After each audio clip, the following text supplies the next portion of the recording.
hi guys खुलुमबाय नोंथांमोनखौ गोजोन मोनाबिलि आरो लोगोसे गुड इभिनिं जोंनि बियाम सेरब चेनेलखौ नायगिरि अनसायगिरि जोंनि फंबाय बिब' बिनानावमोन आं लाइभ होनो सानदोंमोन नोंथांमोना नुदों एसे बाट नेटवर्क इसु जादों बेयावहाय प्रब्लेम जादों BSNL-आनो होन जिअ'आनो एयारटेलआनो होन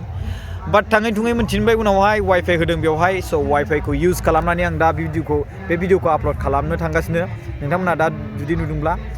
ओमफ्राय हरनि 9टा 10टायाव जुदि आपल'ड खालामहैयोब्ला गोबां मानसिफ्रानो नुबाय जानांगौमोन बे समावहाय बिनिखायनो दानो जुदि नुदोंब्ला नोंथांमोना सानदो आं बेवहाय जायगायावनो वाइफाइ इउज खालामदों रायजो राजाफोर बेवहाय खामानि मावना गोबां गोजोननाय मोनदों आरो लोगोसे एक्सपिरियेन्स मोनदों जे लट्स अफ आवर इन्टेलेक्चुयेल पिपल ओमफ्राय मेलेमजिबि सुबुंफोर ओमफ्राय फरेन कान्ट्रिनिफ्राय फैदों ओमफ्राय बिथांमोनजों लोगो हमनानै इन्टारेक्ट खालामनो मोननानै ओमफ्राय आङो जोंनि भिडिअ बानायनायनि बा मिडिया कमिउनिकेसनाव सासे प्रफेसर फैदों टिसनिफ्राय बा टाटा इन्सटिटिउट ससियेल साइन्सनिफ्राय बिथाङा जाबाय प्रफेसर नागेश केबि बिथांजों रायज्लायनो मोनबाय आरो बिथांजों माखासे इन्टारेक्ट खालामनानै आरो गोबां बाथ्रा सोलोंनो मोनदों बिथांजों आं मोगा मोगि खालामनाय मोनसे भिडिअ आपल'ड खालामदोंमोन आं फुङावहाय स' बिथाङानो ओमफ्राय ट्रेन्सजेन्डारफोर होनना बुङोब्ला गोबां आइजो ट्रेन्सजेन्डारफोर जाय नोंथांमोना बुंदों बे बेड वार्डस हिजरा होनना बुंनाय बाथ्राया खिन्थु बेखौ बाहायजाया गोबां थार्ड जेन्डार बायदिसिना बा ट्रेन्सजेन्डार बेफोरखौ जों बाहायनो हायो स' बिथांमोनखौ लोगो मोनबाय बिथांमोनजों रायज्लायबाय गोबां मोजां आरो लोगोसे मा होनोमोनलाय मोनसे दामग्रा मा नाम मोनथाय आं बेखौ मिथिला मिउजिक दामग्रा जोंहा प्रफेसर सासे फैदोंमोन बिथांनि नामखौ बावबाय आङो मानो होनबा गुबुनफोरनि जे नामफोरखौ उच्चारण होनो एसे प्रब्लेम जायो जेरै हमना ला प्रफेसर मोहम्मद इनुस स' बेखौ आं बुंबाय थानायखाय आंनाव बिराद उच्चारण जाबाय आरो ना बेबायदिनो आरो ओमफ्राय जोंहा मा होनोमोनलाय बिबेक बराय साराबो फैबाय नोंथांमोना नुबाय आं भिडिअ क्लिप्स खालामदों खिन्थु आङो बेखौ लास्टआव इन्डिंआव होनानै होगोन ओमफ्राय बिथांजों भिडिअ एसे थांनानै लाहैनो मोनबाय खिन्थु जेबो रायज्लायनायनि भिडिअ लानो मोनासै खिन्थु खाथियाव जे थानानै भिडिअ लाबाय बे आरोना ओमफ्राय बिनि गेजेरावहाय जोंहा सन'सुद फैगोन लास्ट डेआव बेयाव 2 मार्चआवहाय फैगोन अक्षय कुमाराथ' फैनो होननानै रायज्लायगासिनो दंमोन कनफार्म जाहां नाथाय अक्षय कुमारखौ जों मोनथिनबाय फैनाय नंला बायदि ओमफ्राय दा लास्टआव मा जायो बेखौ मिथिला दिनैथ' सेकेन्ड डेसो दिनै सेकेन्ड डेआ थांबायानो जोब्बायानो दा कालचारनि प्रग्राम जागासिनो दं कालचारनि इभिनिं जागासिनो दङ ओमफ्राय जोंहा फंबायमोन क'क्राझार गभर्नमेन्ट कलेजनि जोंहा फंबायमोन गोबां सापर्ट खालामदों जोंहा नैबे जाबाय जुहि फंबाय बिथाङाबो बिराद खस्थ' मावदों माबायदि मोनदों खस्थ' खामानि मावनानै फंबाय मोजाङानो दा औ बिथांमोनहा फट' खेबै माखासे कन्टेन्ट लिरदों गोबां मोजां लिरनो रोंगौ बिथिंजाय जोंहा दङ फंबाय बोसोनमोन नामा नोंना औ बोसोन ओमफ्राय बिदा नोंना बानस' अके बावदोंमोन आं बानस' फैदों बोसोन फैदों ओमफ्राय आं बिथांमोननि ड्राइभार मिथिबायना बिथांमोनखौ आङो फुङावहाय लायो आरो दा दोनहैयो नङा होमबा बिथांमोनखौ फुङावनो लायो आरो दोनहैयो आं बिथांमोननि ड्राइभार मिथिबायना स' गोबां सुबुंफोर फैदों बेवहाय ओमफ्राय जोंहा मानाव गेदेर बिटिआरनि चिफ साराथ' आलासिफोरखौ मोजाङै केयारिं खालामदों आरो बिनि गेजेराव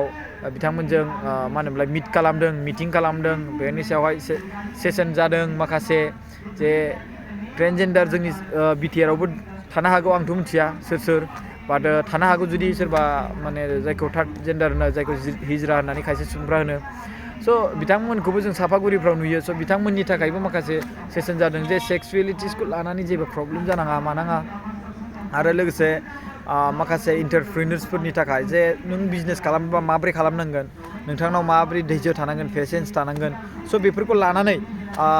खोब डिसकासन जादों मिडिया कमिउनिकेसन सायावहाय जे स्क्रिप्टिं बोरै खालामनांगौ मोनसे फिल्मिं खालामनोब्ला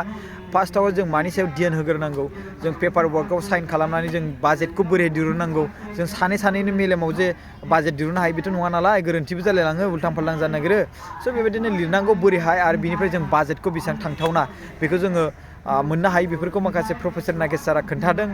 आरो बिथाङा गोबां मोजाङै रायज्लायदों फोरोंदों बिथाङा टाटा इन्सटिटिउट ससियेल साइन्सनिफ्राय फैदों आरो लोगोसे जोंहा मा होनो सनम वांचुक साराबो फैदों नोंथांमोना नुबायानो जानांगौ स्पिचफ्रावहाय स' बिथाङाबो फैदों आरो बिथांजों आङो लोगो हमनो मोनासै खिन्थु माखासे खामानि मावनायनि थाखाय माखासेयाव आङो बिजि थानायनि थाखाय आङो लोगो हमनो सानदोंमोन आरो फैबावगोन नामाथाय बेखौ मिथिला सन'सुद सार फैगोन बेखौथ' आं मिथिखागौ दा 2 मार्चआव बयबो बिराद मानसिफोर जागोन गाबोनबो जागोन बायदि मोनदां गाबोनबो गोबां मोजां कालचार दङ आं बेखौ सारप्राइज हिसाबै दोनबाय आरो लोगोसे लास्टआवथ' मिथिखाबायानो सोर फैगोन नङा होमबा स' ओइदिनखालि गोबां मानसिफोर जागोन गेदारिं जागोन बेखौ मिथिगौ होमबाबो ट्राई खालामगोन आं सन'सुद सारजों जे मोगा मोगि कुछ तो बात कर सके है कि नहीं है तो पूछ सके कि हमारी बोडोलैंड में आके कैसा लगा और हमारी बोडोलैंड के बारे में आप क्या बोलना चाहता है नङा होमबा बेबायदि आरोना स' आङो सानदों दानि प्रफेसर नागेश सारा बुंदों जे नों हिन्दीनि मोनसे ब्लगिं खालाम नङा होमबा हिन्दीनि सायाव मोनसे ब्लगिं हिन्दीनि रावजों स' बिथाङा बुंनाय लोगो लोगोनो आं सानदों प्रकाश नार्जारिखौनो हिन्दीनि ब्लगिंआव लांसै नामा ओरैनोथ' BM सोदोब चेनेला मस्टलि जोंनि बर' लेंगुवेजावनो बानायखानायखा आरो बेखौथ' सेन्स खालामनो हाखानाय नंखाया आरो लोगोसे बिनिखायनो आङो प्रकाश नार्जारि जिहेतु आं बैखौ ब्लगिं खालामदोंमोन ब्लगिंनि चेनेल बेखौनो हिन्दीयावहाय बानायनोसै नामा बेखौ सानगासिनो दं मानो होनोब्ला मा होनोब्ला प्रफेसर नागेश साराहा माने आंखौ बानायथिदों मानो होनबा अडियेन्सफ्रा जे माबा मोनसे बाथ्रा सामथिं if you want to explore बा अबेबा मोनसे जायगायाव नोङो एक्सप्लर खालामबाय बैफोरखौ नों जुदि अडियेन्सफोरनो खोन्थानो लुबैदोंब्ला अनलि बर'ल' मिन्थिना मा जानो गुबुनफ्राबो मिन्थिनांगोन स' बेखौ साननानै बिथाङा बुंदों आरोना स' आंबो सानदों बिनि सायाव बिसार खालामदों जे आंबो हिन्दीनि ब्लगिं खालामसै नामा प्रनाउन्सिएसना मिस्टेक जाब्लाबो मा जानो कुछ तो ट्राई किया और ट्राई करते करते सीखेंगे गासिबोथ' बयबो माने मोनथिजोबथार बेथ' नङा जोनोम जानाय समावहाय नों लंथंसो फैदों ना थाखा लाबोदों ना फैसा लाबोदों ना नों माबा मोनसे गोरों गोरा लाबोदों रायज्लायनोनो रोङोमोन ना मानोमोन रोङोमोन नङा होमबा स' मोनसे एग्जाम्पल दाख्लै आं मोनसे होनदोंमोन ना बाथ्रा जे सापस नों सासे गथ' जोनोम होबाय बा सोरबा जोनोम होदों बेखौ जोनोम जानाय लोगो लोगो जुदि हाग्रा बारियाव गारहैयोब्ला बा सोरबा बेखौ आदार होनानै दोनबाय थायो बाट जेबो रायज्लायालासिनो अब्ला बे मा सोलोंगोन सोरबा रायज्लायनो रोंगोन नामा बियो अबा सोरबा अमानि खाथियाव जेनेबा होननायखौसो रोंगोन बियो नङा होमबा सोरबा दाउ खाथियाव दोनबा दाउनि गाबनायखौ एकदमबारे सोलोंगोन नङा होमबा बेबायदिसो स' बे सिस्टेमै आं बे बाथ्राखौ बुंदों आरोना स' बिनिफ्रायसो बिथाङा रोंलांबाय थादों प्रब्लेमनि सायाव इसुसनि सायाव फेसिं खालामनानै नङा होमबा स' बेबायदिनो जोंनि माने जि मा होनोमोनलाय रायज्लायनाय ब्लगिं खालामनाय जा आंनियावनो होन आंबो जुदि माखासे रायज्लायनायनि प्रनाउन्सिएसननि सायावहाय इसुस दंब्ला रायज्लायबाय थागोन बिनि उनाव सोलोंबाय थागोन नोंथांमोनहाबो आंखौ बुंगोन नङा होमबा स' माबा मोनसे बाथ्रा बुङोब्ला नैबे सानो ओइ मा हिन्दी रायज्लायनो रोङा लिव इट नङा होमबा स' कुछ तो बोला है कुछ तो आपको फीलिंग्स या फिर कुछ तो मैंने बताया है यहाँ पे कुछ ऐसा हुआ है यहाँ पे कुछ होगा मैंने किसी से मिला है कुछ कर रहा है अभी बेखौथ' एसे इजि बुजिगोन ना बिसोरो नङा होमबा स' गासिबो रोंखा राखा फैया जाय मानसिया कमेन्ट खालामो बेबायदि हेन टेन बिथांमोनखौबो जुदि फिल्डआव लाबोनानै देखायोबा बिथांमोननियावबो माबा मोनसे प्रनाउन्सिएसननि सायावहाय गोरोन्थिखौ मोनखागोन बेथ' 100% सियर इभेन सोरबा PMआनो होन सोरबा हिमन्त बा सोरबा मायानो होन बा CMआनो होन सोरबा मायानो होन ना मारोना स' गोरोन्थि मालाबा समाव मावखायो नङा होमबा बेनो आरोना बेखौ बुजिलायनांगौ बास बे नङाखि आं दा बुंदों कनफार्मलि पारमानेन्टलि आङो हिन्दी ब्लगिं खालामगोन आङो बेखौ बुंगोन बड'लेण्ड इन्टारनेशनेल नलेज फेस्टिभेलावहाय खामानि मावनो मोननानै ओरैबायदि गोजोननाय मोन्दों आरो गोबां सुबुंफोरजों गाबोनबो इन्टारेक्ट खालामगोन दिनैहाय आं गोबां सुबुंजों इन्टारेक्ट खालामबाय गिदिंबाय खामानि मावबाय ओमफ्राय ओंखामाबो बिराद मोजाङै जाबाय ओमफ्राय दा मोनसे बाथ्रा गाबोननि दिनावहाय जि कन्टेन्ट जागोन बेखौ नायनोसै आरो बिनि गेजेराव पार्ट बाय पार्ट बानायलांबाय थानोसै आरो नोंथांमोनहा भिडिअखौ बेबायदि नायलांबाय थाबानो जाबाय दासो कन्टिनिउ जाहांदों ना सिगांथ' बिराद गेप जाबायमोन रायजो राजाफोर भिडिअ बानायनायनि सायावहाय प्रकाश नार्जारियाथ' माथो भिडिअखौनो खालामथारला ओरै थोरै जाबायमोन बाट बानायगोन आङो टेनसन लानो नाङा मानो होनबा आरो दा बिनि गेजेराव बेखौबो रिप्लाय होलायगोन खायसे नों भिडिअ बानायनायाबाबो आपत्ति गैया ओरै जालायगोन आरोना स'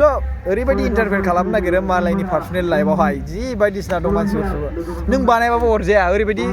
होनग्रा थागोन आरोना स' मा बुंनो नङा होमबा नोंथांमोना अलरेडि मिन्थिखायो बेफोरनि सायावहाय स' बेखौनो बुंसै आङो बाय बाय टाटा आं बे भिडिअखौ जेबो इडिट खालामा आरो इभिनिं सम जानायाव आं नोंथांमोनजों माखासे इन्टारेक्ट खालामनो लुबैनानै बे भिडिअखौ आपल'ड खालामबाय माखासे दिनैनि जे दिनावहाय बोरै थांखो दिनै सेकेन्ड डे मा होनो बड'लेण्ड इन्टारनेशनेल नलेज फेस्टिभेला बोरै थांखो बिनि सायावहाय आरो बिनि गेजेरावबो हिन्दीनि ब्लगिं खालामनायनि राय बाथ्राखौबो नोंथांमोनाव एसे